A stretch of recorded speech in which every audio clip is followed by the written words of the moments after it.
Working on the Jeep today and putting in the Motobilt aluminum fenders, liners. So I have sprayed them. They're gonna get scratched up, they're gonna get beat up. I'm not worried about these lines in the paint, to be honest, guys. This is not a factory finished paint job where it's gonna be clear coated, guys. Just sprayed them a little bit, made them black, and then spray the inside red. I've done these on the last probably 3 Jeeps that I've had. These fender inner liners are awesome. They're amazing, aluminum, lightweight, easy to bolt on. I will tell you that I was lucky to get these because Motobilt has discontinued these exact fender liners for the front of the JL and JT Gladiator.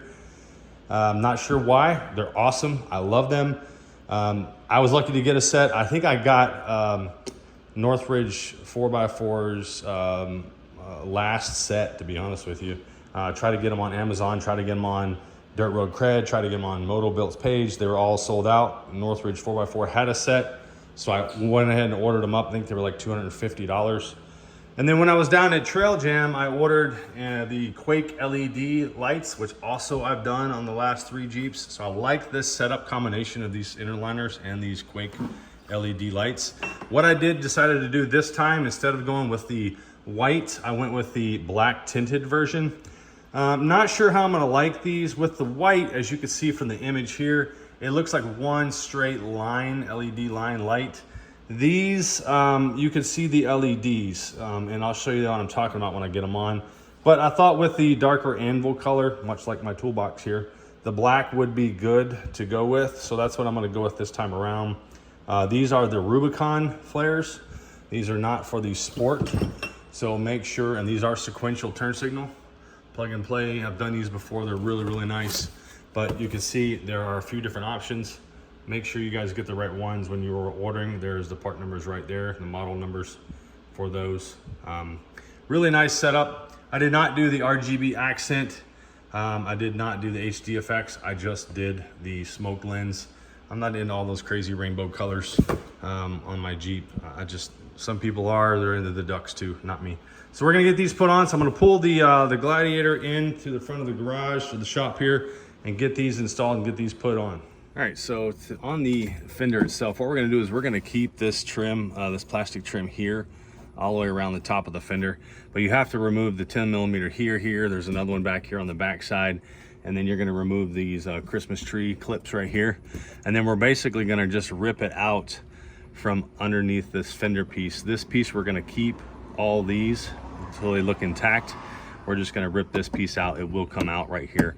So there's another 10mm bolt down here as well that you gotta get. So we're gonna get those out. So 1, 2, 3, 4 10mm bolts and a few Christmas trees.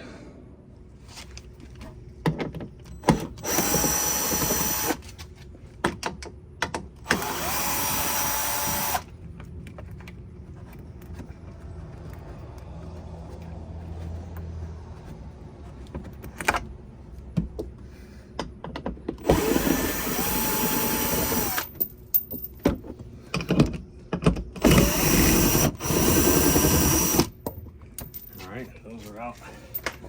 Now I'm gonna take this Christmas tree out right here. One here we gotta take out.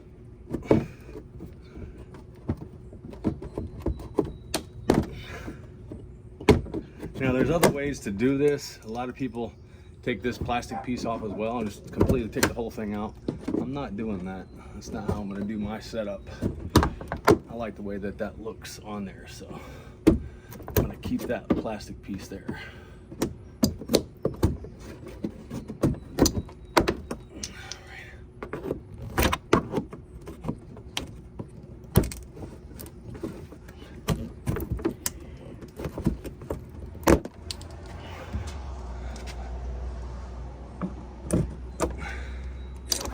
Now I'll tell you, there's 2 more down here that you want to get here and here as well.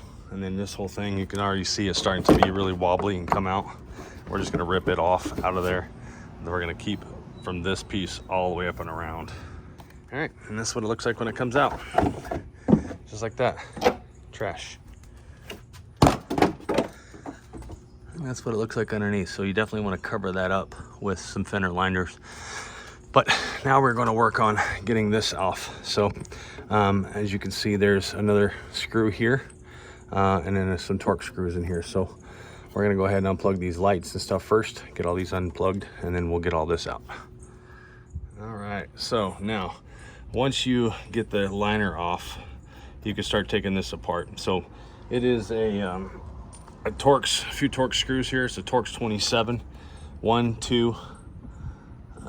There's a 10 millimeter here and a 10 millimeter here that you need to take off as well. So 10, 10, another Torx 27 here, one there, one there, one there, right there. Another Torx 27. There's quite a few on there. So 1, 2, 3, 4, 5, 6 holding this light on, 7 right there, and then 2 10 mils. So when you take all that off, we'll pop this light off. And that's kind of what it looks like, just kind of mocked into place. I have not got it screwed in, bolted in, but what you're gonna do is over here, I cut right here. Eventually I'm gonna cut it up here a little bit more, but I wanted to leave this part here. I didn't know how high to cut it. So I cut it there, and you're gonna wanna cut the plastic piece up here too to get this bottom part off. And this is how it sits up in there. So you're gonna put your bolts up through there and here, and then there's a spot, let's see if I can find it. You're gonna cut the inner plastic piece out up here, because there's a bolt through here that you're gonna put in up through here. You can barely see it, but there. And you're gonna put a bolt through here and secure this into place. But you can see otherwise there's right there. So this is how it goes up in there. And then there's this little lip right here. If you look, you can get it to kind of seat up in there real good, like that, okay? That's how you want it. All right, so again, this is what you cut off. So you cut it there, and then you cut it on the inside up there. That's what you're cutting off, the bottom piece of the stock turn signal. So cut it there, and then cut there low so you can trim it later. Cut that off. All right, guys, so I want to let you know, if you guys are using the fender inner liners, you're not going to want to run your wiring for the light up through here like the stock ones. What you're going to want to do is you're going to want to pop forward the grill, run this through here, run it up through this side right here, run it all the way back. You're going to want to clip it into this piece here, like this is here.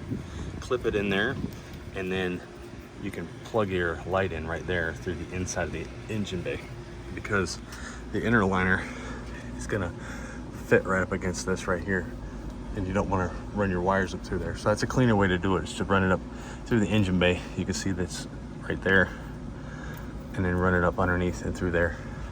That's a cleaner way to do it. And then get these all tightened down again to where you need it. Right, like that.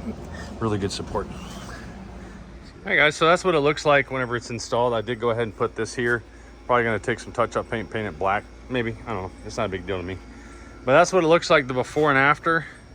You can see there's quite a bit of difference. I would say that if you're gonna go 37s, go this route. If you're gonna stick with 35s, that's fine. Or just don't do a lift on the Rubicon and go with 35s. And then I have a 2-inch lift, so AEV lift.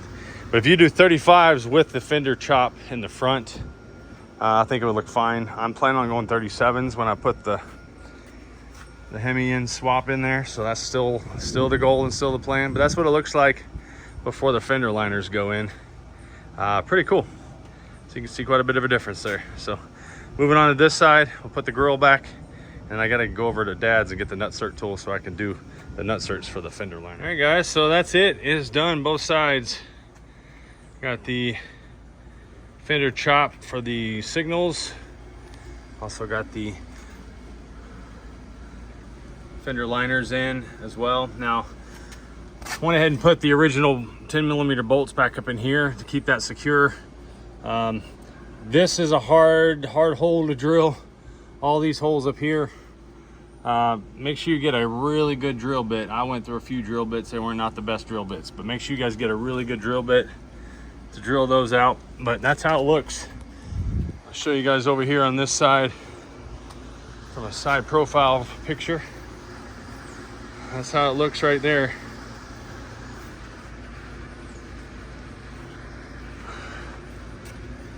There we go. Right there. So turned out really good. I like it. So let's turn these lights on, turn the signals on.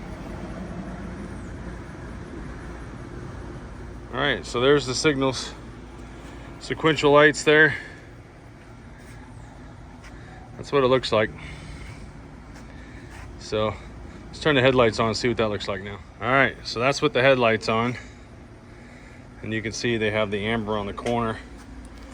But if I get close, you can see each individual light. That's what I was talking about. With the white, with the white here on the other version, it's more of a solid look.